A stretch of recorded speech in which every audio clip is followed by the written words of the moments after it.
कानून की जिस पर देश भर में हो रहा है विरोध। बात आज हम करेंगे पश्चिम बंगाल की, जिसमें हिंदुओं का पलायन हो रहा है, मुर्शिदाबाद में बवाल हो रहा है। बात आज हम करेंगे बिहार की राजनीति की, और इन सब मुद्दों पर बातचीत करने के लिए हमारे साथ मौजूद हैं भारतीय जनता पार्टी के वरिष्ठ नेता, जो कि केंद्र में मंत्री भी रह चुके हैं। हमारे साथ मौजूद हैं शाहनवाज हुसैन साहब। शाहनवाज जी, आपका स्वागत है ITV नेटवर्क पर, इंडिया न्यूज़ पर। जी शुक्रिया। शाहनवाज जी, वक्फ को लेकर विरोध हो रहा है, वक्फ को लेकर पूरे देश में विरोध हो रहा है, लेकिन वो शांतिपूर्वक तरीके से हो रहा है, काली पट्टी बांधकर हो रहा है। लेकिन बंगाल को क्या हो गया, पश्चिम बंगाल को क्या हो गया है? वो तो बांग्लादेश बन गया है। हालत इतने ज़्यादा ख़राब हैं कि हिंदुओं के घर जलाए जा रहे हैं। हालत इतने ज़्यादा ख़राब हैं कि वहाँ से करीब 500 परिवार पलायन कर चुके हैं।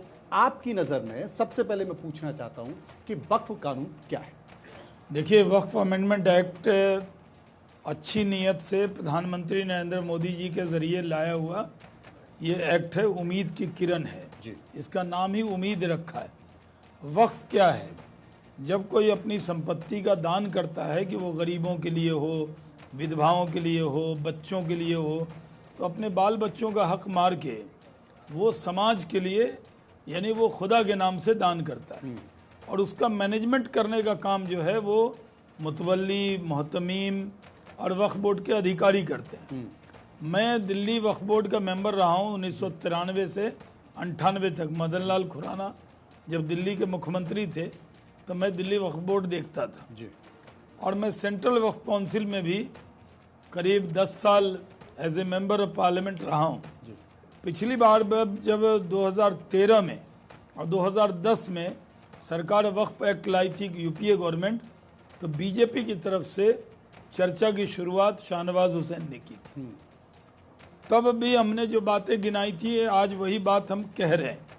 आज देश के प्रधानमंत्री ने आज ही कहा है कि जो वक्फ अमेंडमेंट एक्ट लाया गया, इससे वक्फ जायदाद का फायदा किनको होना था? गरीब लोगों को, जो विधवा हो गई उनको, जिनके माँ बाप नहीं है उनको। लेकिन फायदा क्यों नहीं उठा रहा है? बड़े बड़े मुतवल्ली पतले दुबले मोटे मोटे होते जा रहे हैं खा खा के। आपके कहने का मतलब माफिया बैठा हुआ है। हाँ, वो मस्जिद छोटी सी आप 20 दुकानें बना दी, पगड़ी दे दी 20-20 लाख पे, और उसका फायदा यतीम बच्चों को नहीं हो रहा, उसका फायदा हो रहा है वक्फ बोर्ड के मुतवल्ली को, वक्फ बोर्ड के अधिकारियों को। खुद दिल्ली के अंदर, क्योंकि मैं दिल्ली वक्फ बोर्ड का मेंबर रहा हूँ 93 से 98, जब मैं लोकसभा का चुनाव 98 में लड़ा था, उससे पहले मैं यहाँ मेंबर था। तो मैंने खुद देखा है कि कैसे कब्रिस्तान की ज़मीन इन्होंने बेची, कब्जे करवाए, और कौन लोग थे? मुसलमान ही लोग थे वक्फ बोर्ड के अंदर। उन्होंने कब्रें तोड़कर दुकानें बना दी। पहाड़गंज में एक मस्जिद है जिसको गेस्ट हाउस में बदल दिया, वक्फ की जायदाद को लूट लिया। आज जो प्रधानमंत्री ने कहा कि अगर वक्फ की जायदाद का सही इस्तेमाल हुआ होता तो आज जो मुस्लिम गरीब हैं वो टायर में पंचर लगाकर अपनी ज़िंदगी नहीं जी रहे होते, बल्कि उनको एक अच्छा रोज़गार मिलता। लेकिन कुछ नहीं किया। अब हंगामा है यूँ बरपा। क्यों थोड़ी बरपा? सी तो हमने उसके अंदर सुधार किया है। हमने ये कहा कि वक्फ एक्ट के अंदर महिलाएं, 2 महिलाएं कंपलसरी होंगी। हमने कहा कि इसमें जो बैकवर्ड मुस्लिम है, जिसको उर्दू में पसमानदा कहते हैं, हिंदी में पिछड़ा कहते हैं, उनके भी 2 मेंबर रहेंगे। और हमने कहा कि इसके अंदर नॉन मुस्लिम भी 2 मेंबर रहेंगे। अब इतना हंगामा है कि नॉन मुस्लिम मेंबर वक्फ बोर्ड के अंदर क्यों रहेंगे? भाई ये हम ये कह रहे हैं जिम्मेदारी से, इंडिया न्यूज़ जो लोग देख रहे हैं उनको कह रहे हैं कि कोई मस्जिद कमेटी में नॉन मुस्लिम नहीं होगा, दरगाह कमेटी में नॉन मुस्लिम नहीं होगा, कब्रिस्तान की कमेटी में नॉन मुस्लिम नहीं होगा। लेकिन वक्फ जो है स्टैट्यूटरी बॉडी है, उसके अंदर अगर 2 मुस्लिम होंगे, जैसे पहले था कि 2 मेंबर ऑफ पार्लियामेंट होंगे जी। अब दिल्ली वक्फ बोर्ड बनेगा तो मेंबर ऑफ पार्लियामेंट तो एक भी मुसलमान नहीं है, तो कौन 2 MP आएंगे? नॉन मुस्लिम आएंगे।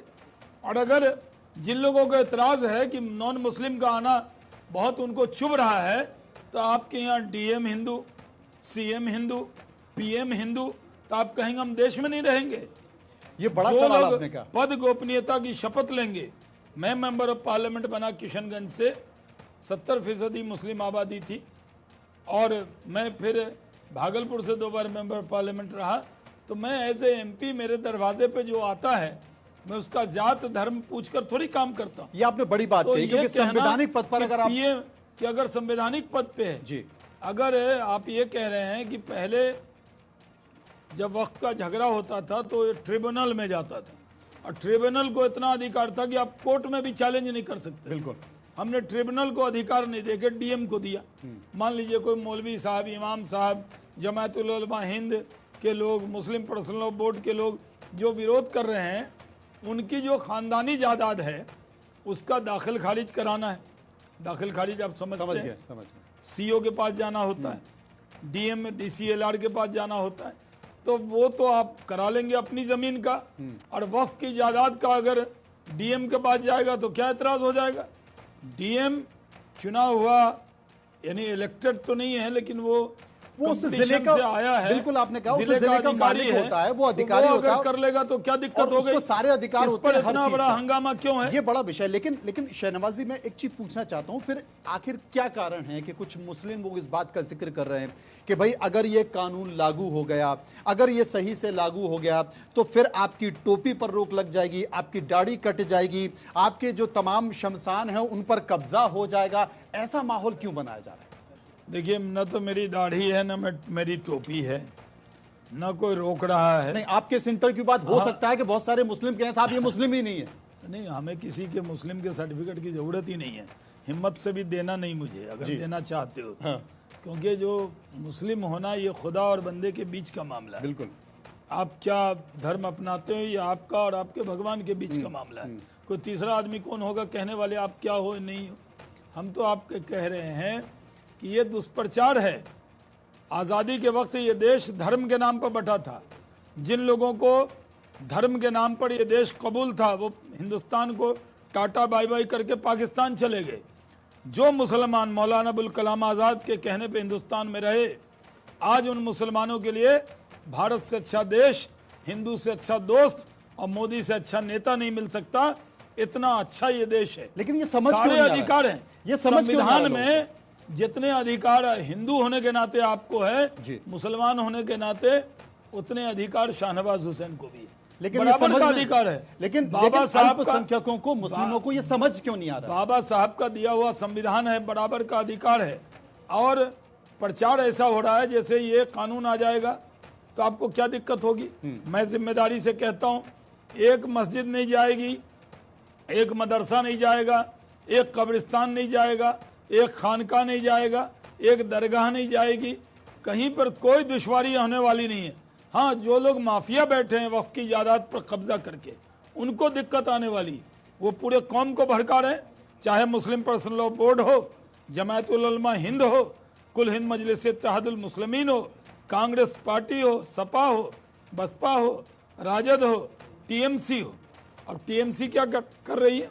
ममता बनर्जी पूरी तरह शिक्षक आंदोलन में घिरी हुई हैं। वो जानबूझ के विषय को डाइवर्ट कर रही हैं। ममता जी तो आपके साथ भी रही हैं, अटल जी के मंत्रिमंडल में रही। हम तो दीदी कहते हैं। आप हमेशा दीदी कहते रहे। तो उस वक्त की दीदी में और अभी की दीदी में अंतर क्या है ये बता दीजिए।